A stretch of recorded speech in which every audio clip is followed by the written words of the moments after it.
میں نے کل یہ عرض کیا تھا کہ تقوی کی جو صفت ہے اس کے مراتب ہیں، درجات ہیں، اور اس میں اصل سمجھنے کی بات یہ ہے کہ جب تک کہ ابتدائی اور بنیادی اس کی جو شکل ہے وہ حاصل نہیں ہوگی، اس کے بغیر آدمی آگے نہیں بڑھ سکتا۔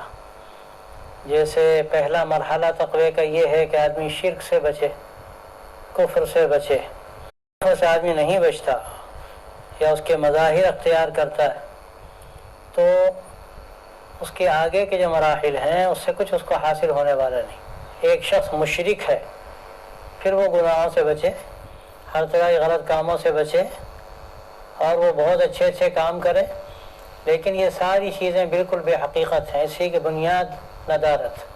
جب بنیاد ہی نہیں ہے تو اس کے اوپر کیا چیز تعمیر کی جائے گی؟ ریت پر کتنی اونچی عمارت بنا دی جائے، لیکن اول تو اس کو استحکام نہیں، اور یہ اس کا بنانا بھی کوئی آسان نہیں۔ تو اس لیے پہلے یہ سمجھنا ضروری ہے کہ جو مراتب ہیں ان میں جو بنیادی شکل ہے اس کو اختیار کرنا سب سے پہلے ضروری ہے، اور وہ ہے شرک سے بچنا اور اعمال شرک سے بچنا۔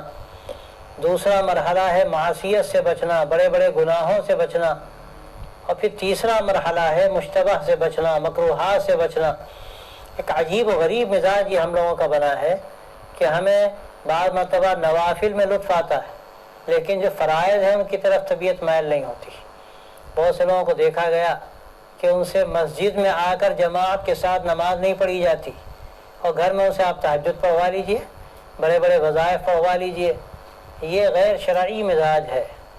اللہ کے رسول صلی اللہ علیہ وسلم نے ہمیں جو حکم دیا ہے اس میں سب سے پہلے جو بات فرمائی ہے وہ قرب بالفرائض کی ہے۔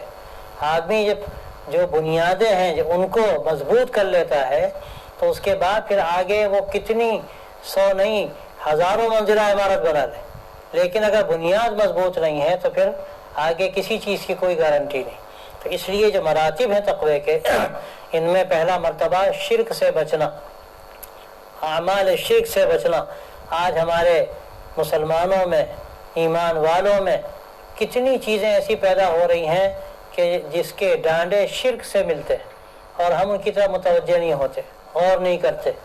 کسی کو حاجت روا سمجھنا، مشکل کشا سمجھنا، کسی کو متصرف سمجھنا، کسی کے بارے میں یہ خیال کرنا کہ جو اللہ کی صفات ہیں گویا کہ وہ صفات اس کو حاصل ہو گئی۔ یہ ساری چیزیں شرک سے تعلق رکھتی ہیں، یہ ساری چیزیں شرک سے تعلق رکھتی ہیں۔ ایک بہت سے دینداروں میں یہ ایک مرض ہوتا ہے، میں نے پہلے بھی عرض کیا تھا کہ عام زبان سے آسانی سے آدمی کہہ دیتا ہے کہ حضرت کے تصرف سے فلاں کام ہو گیا۔ کیا مطلب ہے اس کا؟ اگر کوئی یہ سمجھتا ہے کہ حضرت نے جو چاہا وہ کر ڈالا، وہ فعال لما یرید ہو گئے، تو یہ تو شرک کی بات ہے۔ فعال لما یرید تو صفت اللہ کی ہے کہ جو چاہے وہ کر ڈالے، کوئی بھی اللہ کا بندہ جو چاہے کر ڈالے نہیں ہو سکتا۔ تو اب کوئی کسی بزرگ کو سمجھتا ہے کہ یہ اپنے تصرف سے کر دیتے ہیں، تو یہ بھی شرک کی بات ہے، اعمال شرک میں ہے۔ کوئی کچھ نہیں کر سکتا جب تک کہ اللہ کا حکم نہ ہو۔ تو اس لیے پہلا مرحلہ تقوی کا یہ ہے، اگر مزاج بنانا ہے تقوی کا تو پہلے اپنے توحید کے عقیدے کو مضبوط کرنا ہے، اور شرک کے ہر طرح کی جو اس کے شائبے ہیں، کوئی معمولی سے معمولی اس کا شمع ہے، اس سے بھی نفرت ہونی چاہیے، دوری ہونی چاہیے۔ یہ سب سے پہلا مرحلہ ہے۔ اس کے بعد دوسرا مرحلہ ہے گناہوں سے بچنا، بڑے بڑے گناہوں سے بچنا۔ آدمی گناہوں سے نہیں بچتا اور معمولی معمولی چیزوں کے بارے میں سوچتا ہے، پوچھتا ہے۔ مشہور ہے کہ کوفیوں نے آ کر پوچھا کہ اگر مچھر کا خون لگ جائے تو نماز ہو جائے گی کہ نہیں ہو جائے گی؟ تو کسی کہنے والے نے، بتانے والے نے کہا اللہ کے بندو، حضرت حسین کو قتل کر کے آئے ہو، ان کا خون تمہارے منہ کو لگا ہوا ہے، اور آ کر یہ پوچھتے ہو کہ مچھر کا خون لگ جائے تو نماز ہوگی یا نہیں ہوگی؟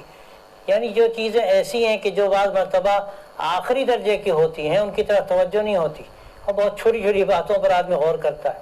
ترتیب ہماری صحیح ہونی چاہیے، ہمیں بنیاد سے اوپر جانا ہے، اوپر سے نیچے نہیں آنا ہے۔ اوپر سے اگر نیچے آئیں گے تو سب ختم ہو جائے گا، سب زمین پر آ جائے گا، ٹوٹ پھوٹ کے برابر ہو جائے گا، ہماری کوئی چیز سلامت نہیں رہے گی۔ تو ہمیں پہلے بنیادیں مضبوط کرنی، اور وہ توحید کی بنیاد، عقیدہ توحید کا مسئلہ سب سے اہم ہے، اور قرآن مجید پورا کا پورا اس سے بھرا ہوا ہے۔ جگہ جگہ اللہ تبارک و تعالیٰ نے یہ بات صاف کر دی کہ اللہ کے جو پیغمبر ہیں سب اللہ کے بندے ہیں، اللہ کے نبی صلی اللہ علیہ وسلم آخری نبی، سب سے محبوب نبی، افضل نبی، ان سے بڑھ کر کوئی نہیں پیدا ہوا، ان کے بارے میں فرمایا اللہ کے بندے ہیں۔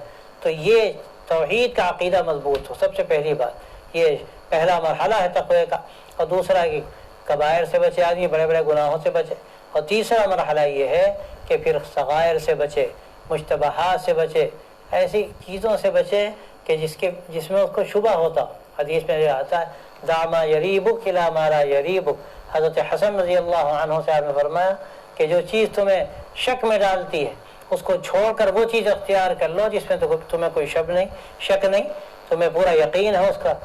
فإن الصدق طمأنینہ والکذب ریبہ، اور پھر فرمایا کہ سچائی جو ہے یہ طمأنینہ ہے، یعنی یہ دل کا اس میں اطمینان انسان کو حاصل ہوتا ہے، سکون حاصل ہوتا ہے، سچ بولتا ہے اس کو پورا ایک اندر کی کیفیت حاصل ہوتی ہے سکون و اطمینان کی، جو جھوٹ سے نہیں حاصل ہو سکتی۔ جھوٹ بولتا ہے تو آدمی ایک تردد میں رہتا ہے، ایک اس میں پس و پیش میں رہتا ہے، شک و شبے میں رہتا ہے۔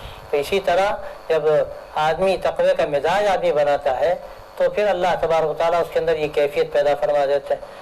تو یہ جو مراحل ہیں ان مراحل کا خیال رکھنا ضروری، شرک سے بچنا، مراسم شرک سے بچنا، اس کے بعد بڑے بڑے گناہوں سے بچنا، پھر صغائر سے بچنا، تو یہ بنیادیں ہیں۔ اسی طرح آپ دیکھیں یہ جو تقوی ہے اس میں صرف یہی اس کا نگیٹو جو پہلو ہے صرف یہی نہیں کہ یہ چیزیں نہیں کرنی ہے، یہ چیزیں نہیں کرنی، بلکہ یہ ایسی صفت ہے کہ جس میں جو اس کا دوسرا مثبت پہلو ہے جو اعمال کرنے کے ہیں وہ بھی شامل ہے۔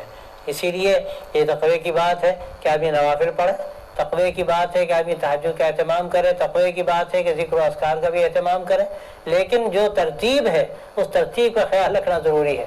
آدمی فرائض کا اہتمام کر رہا ہے، جماعت کا اہتمام کر رہا ہے، جو واجب ہے اس کے لیے، اس کے بارے میں تاریک جماعت کے بارے میں بڑے سخت الفاظ حدیثوں میں آتے ہیں، اس کے بعد جو مرحلہ ہے وہ نوافل کا ہے۔ تو اس ترتیب کے ساتھ آدمی جب چلے گا تو آہستہ آہستہ وہ بلندیوں تک پہنچ جائے گا، چوٹی تک پہنچ جائے گا، جو تقوی کی آخری چوٹیاں ہیں، اور وہ چوٹیاں ایسی ہیں کہ جب وہ تقوی کی بلندی انسان کو حاصل ہوتی ہے تو اللہ تبارک و تعالیٰ اس کے دل کی کیفیت کو بھی نہ جانے کہاں سے کہاں پہنچا دیتے ہیں، اللہ سے کیسا تعلق پیدا ہوتا ہے۔ تو میں جیسے عرض کر رہا تھا کہ تقوی بہت سی چیزوں کے نہ کرنے کا نام ہے، بہت سی چیزوں کے کرنے کا نام ہے، اور دل کی کیفیت کا نام ہے۔ اسی لیے قرآن مجید کے اندر یہ جگہ اللہ تعالیٰ فرماتا ہے کہ لن ینال اللہ لحومها ولا دماؤها ولکن ینالہ التقوی منکم، یہ جو گوشت پوست ہے جو قربانی تم کرتے ہو، اس کا گوشت پوست نہیں پہنچتا اللہ کو، حقیقت میں تو اللہ کو تمہارے دل کا تقوی پہنچتا ہے۔ گویا کہ ہاں یہ حقیقت بھی بیان کر دی گئی کہ تقوی صرف اعمال ظاہری کا نام نہیں ہے، تقوی صرف چند چیزوں سے بچنے کا نام نہیں ہے، بلکہ تقوی اعمال کے ساتھ دل کی اس کیفیت کا نام ہے جو کہ مطلوب ہے، یعنی عمل جب کیا جائے اللہ کی رضا کے لیے کیا جائے، استحضار کے ساتھ کیا جائے، اللہ تبارک و تعالیٰ کا جتنا زیادہ دھیان پیدا ہوگا، اس کی محبت کے ساتھ آدمی کام میں آگے بڑھے گا، اس کے نتیجے میں عمل کے اندر طاقت پیدا ہوگی، جان پیدا ہوگی۔ یہی بہت بڑا بنیادی فرق ہے، ایمان بڑھتا ہے، تقوی بڑھتا ہے، تقوی بڑھتا ہے۔ تبارک و تعالیٰ نے یہ تقوی کی جو بات ہے یہ ان کے لیے بالکل لازم کر دی ہے، اور وہی اس کے سب سے بڑھ کر مستحق ہے اور اس کے اہل ہیں۔ تو صحابہ کا جو مقام اللہ نے عطا فرمایا تھا یہ اسی ایمان و تقوی کی بات تھی۔ ان کے اعمال ظاہری طور پر اگر دیکھا جائے بعض مرتبہ ان کے بعد میں آنے والے ان سے زیادہ لگتا ہے کہ اعمال کرنے والے ہیں، لیکن مسئلہ اعمال کا طرح نہیں ہے، بلکہ اعمال کے اندر جو کیفیت پیدا ہوتی ہے اصل وہ کیفیت مطلوب ہے، اور اس کیفیت کے نتیجے میں اللہ کے ہاں قبولیت کا فیصلہ ہوتا ہے۔ اسی لیے حدیث میں آپ صلی اللہ علیہ وسلم جو یہ بات فرمائی کہ تم احد پہاڑ کے برابر خرچ کر دو، تو صحابہ نے جو مد اور آدھے مد کے برابر خرچ کیا اس کے برابر نہیں ہو سکتا۔ ان کا چھوٹا سا معمولی سا اللہ کے راستے میں دیا ہوا صدقہ اور ان کا بہت چھوٹا معمولی کام بعد میں آنے والوں کے بڑے بڑے کام چاہے کتنے ہی بڑے ہو جائیں وہ ان کے کاموں کو نہیں پہنچ سکتے صحابہ کے جو بہت دیکھنے میں چھوٹے اور معمولی ہیں. کیوں ہے یہ بات؟ اس کی وجہ یہ ہے کہ کاموں کی قبولیت صرف ظاہر پر نہیں ہے بلکہ بنیادی طور پر قبولیت کا جو معیار ہے وہ اندر کی کیفیت ہے، وہ اخلاص کی بنیاد ہے، وہ اللہ کی رضا کی نیت ہے. آدمی جب اللہ کی ذات پر یقین کرتے ہوئے اللہ کے ثواب کی لالچ میں کام کرتا ہے تو اس وقت اللہ تبارک و تعالیٰ اس کام کے اندر طاقت پیدا فرما دیتے ہیں. یہ بھی تقوی کی بات. تو تقوی ظاہر میں بھی ہوتا ہے اور تقوی حقیقت میں دیکھا جائے تو یہ اندر کی صفت ہے جس کا ذکر اس آیت میں فرمایا کہ لن ینال اللہ لحومها ولا دماؤها ولکن ینالہ التقوی منکم، کہ اللہ تبارک و تعالیٰ کو اس کا گوشت اور اس کا خون نہیں پہنچتا، اس کو تو تمہارے دل کا تقوی پہنچتا ہے. اب اس سے آپ اندازہ کر سکتے ہیں، ہم سب اندازہ کر سکتے ہیں کہ جو ہمارے ظاہری کام ہیں ان کاموں کی نوعیت کیا ہے. آپ غور کرے سوچے، بڑے بڑے دعوت کا کام کرنے والے اور دین کا کام ظاہری طور پر کرنے والے جن سے بعض مرتبہ بڑا فائدہ بھی پہنچ رہا ہوتا ہے اور بعض مرتبہ لوگوں کو دھوکہ ہونے لگتا ہے اور خود کام کرنے والوں کو دھوکہ ہوتا ہے، ان کو بھی اس پر غور کرنے کی ضرورت ہے کہ ہمارے کاموں کا مقصد کیا ہے، ہمارے کاموں میں ہماری نیت کیا ہے اور اس میں ہمارے دل کی کیفیت کیا ہے. اگر خدا نخواستہ ہمیں اپنا نام چاہیے، اپنی شہرت چاہیے، جیسا کہ عام سا ایک مزاج سا بنتا چلا جا رہا ہے، اللہ تعالیٰ ہم سب کو معاف کرے، ہماری نیتوں کو درست کرے، تو ہمارے کام بالکل بے سود ہیں. بخاری شریف کی ایک روایت ایسی ہے کہ رونگٹے کھڑے ہو جائیں. اللہ کے رسول صلی اللہ علیہ وسلم فرمایا ان اللہ یؤید ھذا الدین بالرجل الفاجر، اللہ تو دین کی تقویت ایسے شخص سے بھی فرما دیتا ہے جو فاسق و فاجر ہو. تو یہ دین کا کام اگر کسی سے ہو رہا ہے یہ قبولیت کی اصلاً دلیل نہیں ہے. قبولیت کی دلیل اللہ کی رضا، اللہ کے دین کا فہم اور اس کو اپنی زندگی میں پوری طرح سے نافذ کرنا، اپنے آپ کو اس کے مطابق ڈھالنا، اپنی زندگی کو اس کے مطابق بنانا. اصل بنیادی جو ہماری ذمہ داری ہے اس ذمہ داری کو ادا کرنا. ہم نے ساری دنیا کو صحیح راستہ بتایا لیکن خدا نخواستہ ہم صحیح راستے پر نہ چلے اور ساری دنیا جنت میں چلی گئی اور ہمارے بارے میں خدا نخواستہ جہنم کا فیصلہ ہوا تو ہمیں کیا ملا؟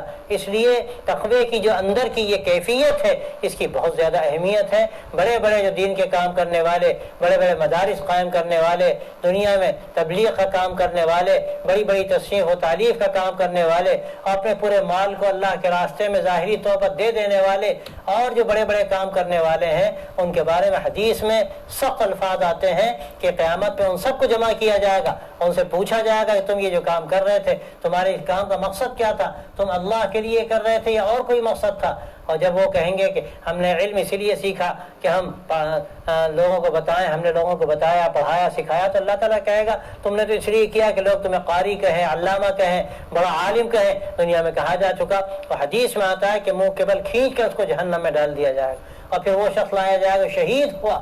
اس سے اللہ تعالیٰ کہیں گے ہم نے تمہیں قوت دی، جان دی، تم نے کیا کیا؟ وہ کہے گا یا اللہ میں نے جان تیرے راستے میں دے دی. اللہ تبارک و تعالیٰ فرمائیں گے جھوٹ کہتا ہے، تو انہیں اس لیے جان دی تھے لوگ شہید کہیں، بہادر کہیں اور غازی کہیں، ہو گیا دنیا میں کچھ نہیں ملے گا، اس کو منہ کے بل جہنم میں ڈال دیا جائے گا. ایک وہ شخص جس کو بڑا مال ملا ہوگا، اللہ کہیں گے ساری دنیا کے مال میں نے تجھے دیے، کیا کیا؟ وہ کہے گا یا اللہ کوئی راستہ نہیں چھوڑا جس میں خرچ نہ کیا ہو. اللہ فرمائیں گے کہ تو نے اس لیے خرچ کیا کہ لوگ تجھے صاحب خیر کہیں، حاجی صاحب کہیں، مخیر کہیں، ہو گیا دنیا میں سخی کہیں، کہا جا چکا. اب یہاں کچھ نہیں، اس کو منہ کے بل جہنم میں ڈال دیا جائے گا. تو معلوم یہ ہوا کہ یہ جو ظاہری اعمال ہیں یہ بنیاد نہیں قبولیت کی اور یہ بنیاد نہیں اللہ کے قرب و رضا کی.